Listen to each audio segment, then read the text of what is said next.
la 73e édition du Club de la Presse. C'est un sujet qui s'inscrit dans la durée, décidément. Les élèves de l'école fondamentale Kamuri de la commune et province Kirundo emprisonnés pour gribouillage d'une photo du président Pierre Nkurunziza. Et les choses se corsent pour eux, ou plutôt pour elles, puisque des 7 qui avaient été arrêtés, 3 filles ont été transférées hier jeudi à la prison centrale pour femmes d'Ongozi. Les questions ont été... les adolescentes plutôt plaident non coupables et indiquent que les gribouillages en question ont été faits par d'anciens élèves. Les associations de défense des droits des enfants et des prisonniers crient au scandale et exigent que les élèves puissent bénéficier d'une assistance juridique. Et tout naturellement, les questions fusent. Le gribouillage, fût-il sur une photo du chef de l'État, constitue-t-il une infraction? Qu'en est-il quand il s'agit d'enfants qui se prêtent au gribouillage? Ces questions et bien d'autres seront posées à nos 3 invités.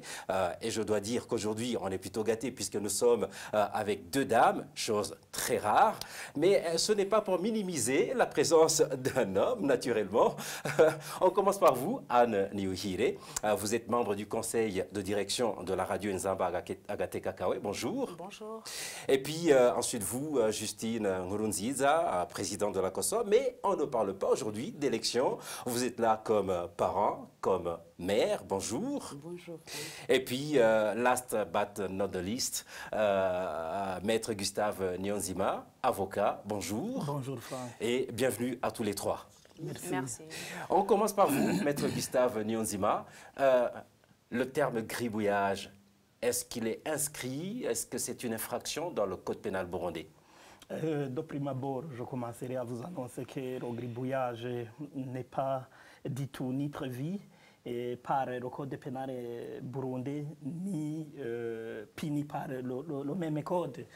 Donc, en matière pénale, on ne peut pas incarcérer et punir quelqu'un pour des chefs d'accusation obscurs et imprévus, des chefs d'accusation qui ne sont pas du tout prévus par la loi. Ça, c'est un. Alors, si l'on s'en tient aux usages des magistrats au Burundi, ils essaient de coller ce mot gribouillage avec l'infraction prévue par l'article 393 du Code pénal appelé outrage au chef de l'État. Mais ça n'a rien à voir. Parce qu'au niveau de l'outrage au chef de l'État, ça constitue des paroles, des gestes, des menaces à l'endroit d'un dépositaire d'une mission publique.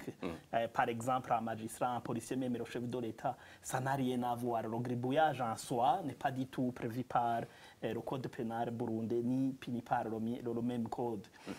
Il va sans dire que les magistrats, même l'État du Burundi, violent ostentatoirement même la Convention internationale des droits de l'enfant, signée à New York le 20 novembre 1989 et ratifiée par le Burundi une année après, le 19 novembre 1990.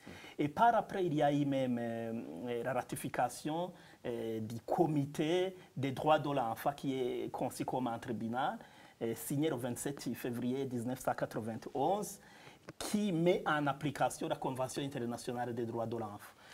Est-ce que c'est par oubli que le gouvernement se comporte de cette manière? C'est la même habitude de miser la presse, de miser les opposants. Parce que si l'on s'en tient même à cette Convention internationale, à son article 1er, on dit qu'un enfant est toute mineure âgée de moins de 18 ans. Ce qui fait que même tous ceux qui ont été incarcérés, quand bien même le gribouillage serait prévu par le code pénal, serait du tout irresponsable pénalement. Même l'article 37 prévoit que l'arrestation, l'emprisonnement doivent être conformes avec la loi. Ce qui n'a pas été le cas, ils n'ont jamais été assistés par des avocats, alors que le Code de procédure pénale, en son article 10, alinéa 5, le prévoit. Ça, même les enfants, les parents de ces enfants n'ont pas été mis au courant et participé dans l'interrogatoire des magistrats, alors que c'est prévu par l'article 37. Je dirais que c'est une affaire purement politique, il n'y a rien de judiciaire là-dedans. Alors que les enfants ne sont pas des acteurs politiques. Mais oui, c'est la pérennisation sempiternelle de miser les opposants, de montrer même à ceux qui se trouvent à l'intérieur qu'il ne faut pas jouer avec le pouvoir. Mais ils ont peur parce que ça a une connotation inhérente avec le mandat illégal qui a débuté en 2015. On dirait que le président de la République doute de son autorité, mais avec ses acolytes. Oui. On s'est permis de vous permettre de parler naturellement en long et en large sur cette question parce qu'on a effectivement besoin d'être éclairé sur les dessous de cette histoire et de comprendre effectivement ce que signifie le gribouillage par rapport au code pénal burundais. Justine Nkurunziza, en tant que mère, comment vous êtes sentie quand vous avez entendu l'arrestation de ces enfants pour gribouillage? On a été choqués. On a été choqués, vraiment attristés par ce qui est arrivé à ces enfants. Parce que, premièrement, il n'y a pas eu d'enquête. Les livres passent de main en main. Et de génération en Et génération. de génération en génération. Donc, il n'a pas eu d'établissement de responsabilité. Donc, ça déjà, ça énerve. Ça énerve et ça fâche. Et Maître Gustave vient de dire que ça n'apparaît même pas dans le code pénal. Donc, on dirait que c'est un gouvernement qui a peur même des enfants. Maintenant, c'est plus une peur qui s'applique aux adultes, mais même les enfants. Donc, je n'arrive même pas à avoir quoi dire, parce que c'est trop. Ce sont des mineurs, et entendre la place des mineurs, la place des enfants, ça doit être à l'école et dans la famille, et maintenant, c'est dans la prison. On ne sait pas qu'est-ce qui va arriver à ces enfants. Il y a même une contradiction, parce que même ces derniers temps, même pour les contributions pour les élections de 2020, excusez-moi cette parenthèse, on compte sur les enfants pour contribuer et en même temps on les met en prison. Oui, les choses sont contraires. C'est ça.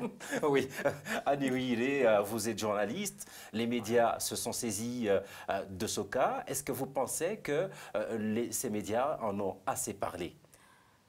Moi, je pense que les médias ont assez parlé, mais on compte aller loin. On ne va pas se taire tant que ce cas n'est pas réglé. Je me dis qu'on a fait ce qu'il fallait faire. Dès que les enfants étaient emprisonnés, on l'a dit.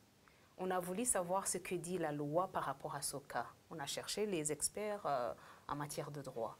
On a voulu chercher s'il y a une certaine violation des droits des enfants. On a contacté les défenseurs des droits humains, on a parlé avec les avocats qui ont été disponibilisés par l'UNICEF. Tout ça, c'était pour tracer les contours de toute cette problématique. Vraiment, les médias ont essayé, mais il y a une balise qui reste. Je me dis qu'il faut continuer à traiter le cas parce qu'on n'est pas allé dans le passé. Parce qu'un tel cas s'est présenté en 2016, je me rappelle. Les médias ont parlé, ils ont crié. Et ces enfants ont été acquittés, ils ont été libérés. Ils étaient blanchis. Ouais, ils étaient blanchis. Et je me dis, pourquoi les médias n'ont pas essayé de voir le passé, voir pourquoi ce cas a été tranché favorable, en faveur des enfants, mais aujourd'hui, le même cas continue de se présenter. Pourquoi les enfants de 2016 ont été acquittés et les enfants d'aujourd'hui continuent à être... comment dire, arrêtés et emprisonnés. Moi, je me dis qu'il faut essayer de faire la comparaison, aller loin, mais aussi responsabiliser les autorités, responsabiliser les parents. Il faut qu'ils sortent de ce silence, il faut qu'ils parlent, il faut qu'ils plaident pour ces enfants. Moi, je me dis qu'en tant que média, on doit continuer à suivre le processus. Ce ne sera pas une affaire facile, puisque ce sont les mêmes autorités qui prennent ce type de mesures. Oui, je me dis, mais on ne doit pas se taire, on ne doit pas être terrorisé, on doit parler, parce que pour ces autorités aussi, on a parlé. Quand ils n'étaient pas encore au pouvoir. On doit continuer. Maître Gustave, vous avez effleuré la question. Que vise le gouvernement en sévissant contre des adolescents, des enfants, selon vous? Vous avez dit que c'est pour faire taire l'opposition, pour faire taire tout le monde. Mais les enfants ne comprennent rien à la politique. Est-ce que ce n'est pas un hors-sujet, comment dire, un hors-jeu? Pas du tout. Comme je le disais auparavant, c'est pour le gouvernement demeure dans sa politique de miser l'opposition, dans sa politique de mettre les bateaux dans les rues de la liberté d'expression et d'opinion consacrée par la Déclaration universelle des droits de l'homme, mais aussi si on sentait à l'image du président de la République, même si c'est collé sur les livres, étant donné même que son mandat est illégal, il doute de son autorité, raison pour laquelle il dit « Oh, les opposants peuvent dire que je ne suis pas du tout président de la République comme tel, mais loin s'en faut. » Même les cas pareils se présentent souvent en Europe. On voit dans les journaux, que ce soit au Figaro, au Parisien, ce qu'on appelle des guignols, des caricatures de présidents, que ce soit Trump, Poutine ou quoi. Mais ça ne change rien, il demeure président. Mais le nôtre, on voit qu'il doute de son autorité, raison pour laquelle il se lance et se fait emporter par le courant de miser tous les opposants, voire même les enfants. Mais ce que je veux dire, c'est que si on commence comme ça, on va finir par mettre tous les enfants du Burundi en prison. Parce que les enfants ne vont pas s'arrêter de s'amuser, parce qu'ils gribouillent, parce qu'ils s'amusent. Est-ce qu'ils vont s'arrêter de gribouiller, de s'amuser? À notre époque, au moment où nous étions à l'école primaire, on le faisait. Il y avait des cahiers ou même des livres où on voyait des animaux, par exemple le lion, la girafe. On gribouillait comme eux, mais il n'y avait rien d'anormal.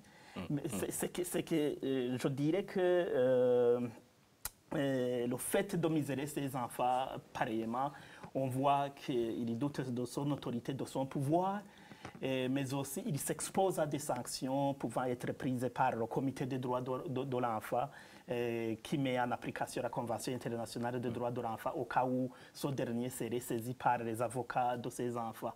Mais aussi à voir comment ces enfants ont été traités au niveau des instances judiciaires. On voit que le chemin est en cours à parcourir au niveau de ces magistrats qui ne mettent pas en application la loi et qui se fait emporter par la politique. Quand la politique entre dans le prétoire, la justice passe par les fenêtres. Je disais, les enfants ne comprennent rien à la politique.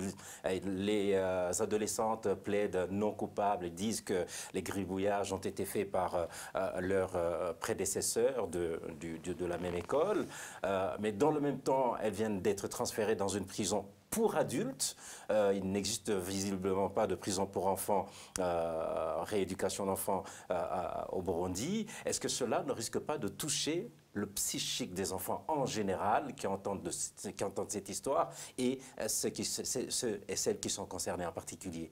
Bien sûr, ça va avoir un impact psychologique sur les enfants et sur les parents et même sur les voisins. Parce qu'à travers, je dirais, ce terrorisme.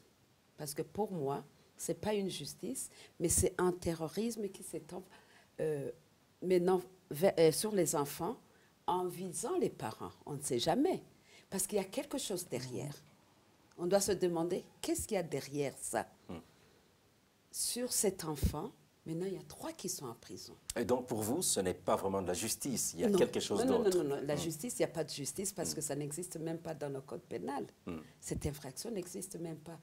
Alors, il y a une... Donc, peut-être, je n'affirme rien, mais peut-être qu'à travers les enfants, on vise les parents. Il faudrait aussi voir. Comme disait Maître Gustave, donc faire taire les gens, tout le monde. Exactement. Parce que sur 7, maintenant, on a emprisonné 3. Il faudrait voir qui sont les parents de ces 3. Donc, il y a les enfants qui vont être terrorisés, qui vont même, ça va même avoir un impact, pas seulement sur ceux qui sont en prison, celles qui sont en prison, mais aussi sur leurs voisines, leurs collègues de classe, parce que tout le monde va voir l'école, ou bien le pays comme les dirigeants comme des terroristes, je dirais aussi. Maintenant, ce sont les responsables de l'école qui n'ont pas pu les protéger, et aussi les magistrats. Ils vont avoir voir la toge et fuir. Et aussi les vous pensez que l'école a quelque chose dedans? Bon, d'après ce que j'ai lu, l'école a quand même essayé de faire quelque chose, de régler à l'amiable. De régler à l'amiable. Mais ce sont les magistrats qui sont tombés, je ne sais de quel ciel, et qui sont venus appliquer, on dirait qu'ils étaient... dicté de quelque part, parce que là, toujours, on sait que la justice maintenant n'est plus indépendante. Et là, je voudrais aussi souligner le fait qu'il y a risque, on ne sait pas ce qui va arriver à ces fillettes dans la prison. Maintenant, il y a le viol. C'est une prison pour adultes, mais on a dit que c'est une prison pour femmes. Pour femmes, Mais les femmes mais il y a peuvent se violer toujours... aussi. C'est ça, c'est ça. En tout cas, Actuellement, les tendances ont changé. Les femmes peuvent se violer. On en rigole, mais c'est triste Ouais, quand ouais, même. c'est triste, Anne c'est Niohile, triste, vous avez ouais. dit que les médias en ont assez parlé et qu'ils ne vont pas s'en arrêter là. Mais est-ce que vous pensez que ces médias peuvent avoir un impact sur le traitement de ce dossier? Avant de répondre à la question, je voulais réagir par rapport à ce que vient de dire Madame Justine. Elle vient de dire que c'était 7 enfants qui étaient appréhendés, mais quand même on a libéré 4 et on a gardé 3. C'est parce que les 4 n'avaient pas la responsabilité pénale. Au fait, un enfant qui n'a pas 15 ans n'est pas pénalement responsable, peu importe l'infraction qu'il va commettre, il ne sera pas mis en prison. C'est vrai que la précision est de taille parce que les trois filles ont entre 15 et 17 ans. S'il a abîmé quelque chose, ses parents peuvent comment dire, répondre. Ouais, réparer civilement. Mais l'enfant ne peut pas être mis en prison. Ouais, je me dis, mais ça n'écarte pas aussi la dimension qu'il a dit que ce sont les parents qui peuvent être recherchés ou ils veulent faire du mal à leurs parents parce que peut-être les tendances ou autre chose. Parce que, comme je vous ai dit avant, si les enfants de 2016 ont été acquittés, pourquoi pas ces enfants d'aujourd'hui? Alors, est-ce que les médias peuvent avoir un impact en parlant comme ça par rapport à ce dossier? Je me dis oui. Dans quel sens? Dans le sens où le monde va savoir ce qui se passe au Burundi par rapport aux droits de l'enfant. Parce que si les médias au Burundi n'en parlent pas, pour les raisons que vous connaissez tous, et si nous-mêmes, les médias en exil, ont sauté, on ne dit rien, je me dis, il y aura un blackout de l'information. Et donc les choses se passent à huis clos. Oui, ça se passe à huis clos, ça donne l'envie de continuer, ça donne plus de force de museler la liberté d'expression. Parce que même si ces enfants ne parlent pas, ils peuvent s'exprimer par écrit, ils peuvent s'exprimer par des gestes. Tout ça rentre dans la liberté d'expression. Et moi, je voudrais comprendre pourquoi. Est-ce qu'ils ont établi l'intention de nuire de ces enfants? Parce que si, sur le même livre, il y avait 2 visages. Par exemple, celui de Nkurunziza et du prince Louis Rwagasore. Et que ces enfants ont gribouillé la photo de Nkurunziza seulement. Là, on pourrait dire, hey, regarde, ils ont fait ça, pourquoi ils n'ont pas fait au prince Louis Rwagasore? Là, on pouvait établir l'intention de nuire. Mais aussi, il faut aller, parce qu'ils avaient dit qu'ils vont faire l'enquête pour savoir si ce sont ces enfants ou les enfants des années passées, ou d'autres écoles, parce qu'ils avaient dit qu'ils vont faire l'enquête, que ces livres n'appartenaient pas à cette école, que ces livres sont venus d'une autre école. Comment ils ont été... On peut distribuer les livres comme ça tombe sur mes mains, on va voir la photo, quand je viens d'avoir ce livre, on va dire que c'est moi qui l'ai fait, alors que ce n'est pas moi. Je me dis, s'il y avait l'intention vraiment de rendre justice, ça ne devrait même pas prendre une semaine. Mais tout ça montre qu'il y a un flou, quelque chose qui est caché, qui est derrière, surtout qu'au Burundi, qu'on ne maîtrise pas. Au Burundi, je ne pense pas qu'il y ait une technique, qu'ils ont la technique, la technologie de pouvoir mettre l'âge sur l'encre qui a gribouillé cette photo. Maître Gustave, ceci arrive 2 semaines après la condamnation d'un homme pour avoir partagé une caricature du même Pierre Nkurunziza. Est-ce que les 2 termes se valent pour vous dans le code pénal, ou est-ce que la caricature existerait-elle tout comme ou n'existerait pas tout comme le gribouillage? Pas du tout, que ce soit la caricature même, le gribouillage n'est pas du tout prévu par le code pénal, ni même puni par le même code. Alors, je dis que c'est dans la même politique de miser les opposants, c'est dans la même politique pour les magistrats d'être dictés et phagocytés par le pouvoir exécutif. C'est une véritable dérive de la justice. Exactement. Alors, si j'essaie de retourner en arrière par rapport à ce qui vient d'être dit par Madame Anne, concernant la responsabilité pénale, d'abord, au niveau de la justice, ça n'a pas été étayé comme il le fallait. Alors, il fallait montrer par des empreintes digitales, ce qu'on appelle aussi les graphologues, ceux qui étudient l'écriture d'auteur ou d'auteur, pour établir la responsabilité à tel ou tel. Ça n'a pas été le cas. Ça, c'est un. De deux, en matière judiciaire, il y a ce qu'on appelle le précédent. Étant donné que le tribunal de grande instance de Muramvya avait libéré en 2016 les enfants qui étaient accusés par le mot gribouillage entre guillemets, les autres devaient illico être mis en liberté. Alors, ce qui n'est pas du tout le cas.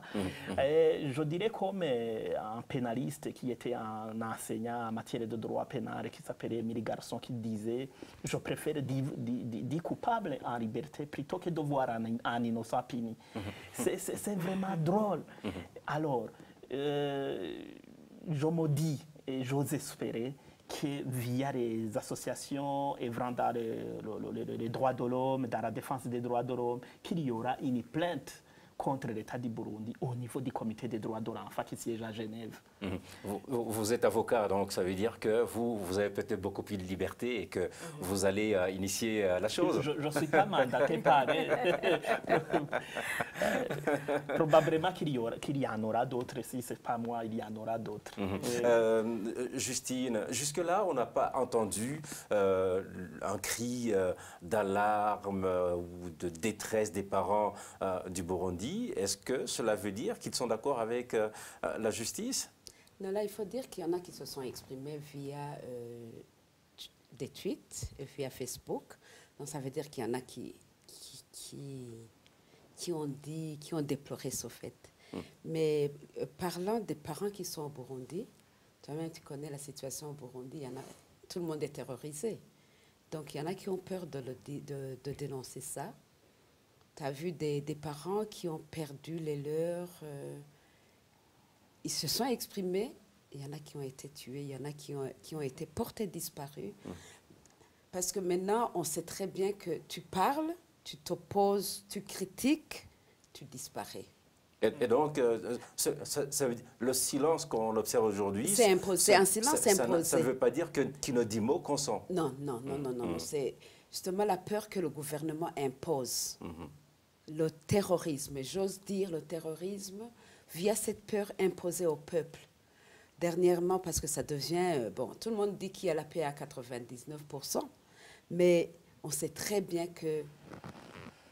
On connaît le cas de la population de Nyamurenza dernièrement, il y avait de personnes qui étaient entre les mains des corps de sécurité. Mais le lendemain... et même des autorités de la localité. Mais le lendemain, on les a trouvés décapités et dans la rivière, dans une des rivières de Nyamurenza. Donc, tu vois, c'est la mort qui rôde partout. Et les gens ont peur de s'exprimer. Ce n'est pas parce qu'ils sont d'accord avec ce qui se passe au Burundi, mais c'est parce qu'ils ont peur de la mort. Nous-mêmes, nous avons fui cette mort. La mort rôde, une mort imposée par les administratifs, par... Les mêmes qui auraient dû protéger la vie de la population. Voilà. Oui. Anne Yuhire, vous l'avez dit, les médias au Burundi n'ont pas cette liberté de s'exprimer sur divers sujets, et notamment celui-là, sur tous ses contours. Est-ce que vous décuplez les efforts justement pour pallier à cette lacune? Oh oui, je pense. Je me dis qu'on doit doubler des efforts pour, je dirais, c'est pas pallier, parce que si on parle, ça ne veut pas dire que les médias qui sont au Burundi ne doivent pas aussi parler, mais on sait dans quel contexte ils sont. Surtout quand c'est une affaire qui implique le président de la République, ça devient un sujet très sensible pour eux. Pour ne pas dire tabou. Ah oui, bien sûr. Moi, je me dis, on va continuer à parler, à crier, à donner la parole à ceux qui peuvent s'exprimer. Mais aussi, si vous dites que les gens ne sont pas exprimés, l'expression, c'est on peut parler, on peut raisonner en vous-même. Tu ne dis rien, mais tu n'es pas d'accord avec ce qui se fait. Je me dis que ça a été aussi le comportement des parents ou des parentés de ces enfants. Parce qu'ils ne sont pas d'accord, mais ils ne peuvent pas parler parce qu'ils ont peur des représailles. Mais en eux, ils ne sont pas d'accord. Moi, je me dis, ça c'est très important. D'emblée, ils sont frustrés, ils ne sont pas d'accord. Et ça va se voir peut-être dans les actes qu'ils vont poser après, si c'est le moment des élections, si c'est le moment de faire ça et ça et ça. Ils vont s'exprimer parce que par rapport au vécu quotidien, par rapport, s'ils voient qu'il y a une violation des droits de l'homme qui continue, et ce sont des victimes directes, qu'est-ce que vous croyez qu'ils vont acclamer, vont dire vraiment on est bien, ils ne vont pas oser le dire publiquement, mais en eux, je sais qu'ils condamnent ceux qui se font. Et vous pensez que ça va demeurer comme ça ou vous pensez qu'ils finiront par exploser? Il peut y avoir une révolution, il peut y avoir une libération qui peut venir de l'intérieur ou de l'extérieur, mais on a vu des gouvernements, des présidents qui se comportaient en terroristes, mais à un certain moment, la population a évolué. La population a explosé, a fini de parler. Nous tendons vers la fin de cette émission. Maître Gustave, qu'est-ce que vous pensez que ces élèves encourent comme peine? Comme je le disais avant, d'abord, l'infraction sur laquelle ils sont poursuivis, ces fillettes, n'est pas du tout ni prévue ni punie par le Code pénal burundais. Donc, au niveau du droit, au niveau de la matière juridique, elle n'encourt aucune peine. Mais comme ils essaient d'étiqueter ou de coller l'infraction de gribouillage à l'infraction d'outrage au chef de l'État, c'est jusqu'à 5 ans peut-être. C'est ce que le Code pénal prévoit, mais ça n'a rien à voir avec la loi, comme je le disais. Je dis que ça dépasse l'entendement humain. C'est vraiment de l'arbitrage pur et simple et de la violation de la loi. Et nous interpellons les autorités burundaises, nous interpellons la communauté internationale afin qu'il y ait la libération de ces filles. Leurs places se trouvent à l'école et chez leurs parents. Même l'article 37 de la Convention internationale des droits de l'enfant stipule que l'emprisonnement est une mesure de dernier recours. Convention ratifiée par le Burundi en Burundi. 90. Il vient de lancer un appel. Vous, en tant que parent, vous avez également sans doute un appel également à lancer, tant aux parents qu'aux autorités. Oui, aux autorités, il faut qu'il y ait justice. Il faut qu'ils libèrent ces fillettes parce qu'elles risquent d'être traumatisées par la prison. À vie. Comme Maître Gustave vient de le dire, leur place n'est pas en prison, surtout qu'il y a une injustice à leur endroit. Et je voudrais aussi faire appel à la Première Dame. C'est une mère. La ministre de la Justice, c'est une mère. Que les deux dames, et même les autres dames qui font partie du Parlement, du Sénat, se mettent à la place des parents de ces fillettes et que justice soit faite. Anne Niouhiré, sans doute un appel aussi, étant donné la gravité de la chose? Moi, je lancerais plutôt l'appel à l'endroit des autorités burundaises de faire preuve de justice. Parce que si tu veux qu'il y ait respect de la loi, tu ne dois pas laisser passer certains cas et condamner d'autres cas.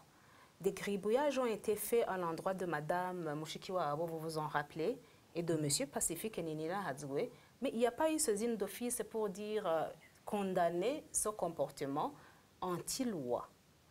Si ça n'a pas été fait, pourquoi c'est appliqué aujourd'hui? C'est une politique de 2 poids 2 mesures. 2 poids 2 mesures. Donc, il faut être juste envers tout le monde. Si tu veux condamner un comportement, tu dois commencer par, même si c'est un simple citoyen, qui a été, comment dire, caricaturé ou gribouillé, tu dois voir que son comportement peut dégénérer et avoir d'impact négatif. Si tu veux vraiment décourager ce comportement, tu dois commencer tôt. Et donc mettre Tu tout le dois monde pas- sur le pied Oui, d'égalité. sur le pied d'égalité. Mhm. Ouais. C'est par donc ces appels de nos trois invités que nous terminons cette 63e édition du Club de la Presse. Un grand merci à nos trois invités, Maître Gustave Nyonzima. Cette fois-ci, je commence par vous. On équilibre la balance. Merci beaucoup, Franck, de m'avoir invité. Merci pour vos éclairages. Et puis, Madame Justine Nkurunziza, merci également. Oh, merci beaucoup pour avoir mis un accent sur cet événement. Naturellement, et la place des parents est une place extrêmement prépondérante dans cette histoire. Merci également à Anne Niohire pour avoir représenté la presse qui joue un rôle très important dans l'information, et particulièrement sur Soka. C'est moi qui vous remercie. Je remercie également toute l'équipe technique, à toutes, à tous. Je vous donne rendez-vous la semaine prochaine pour un nouveau numéro du Club de la Presse.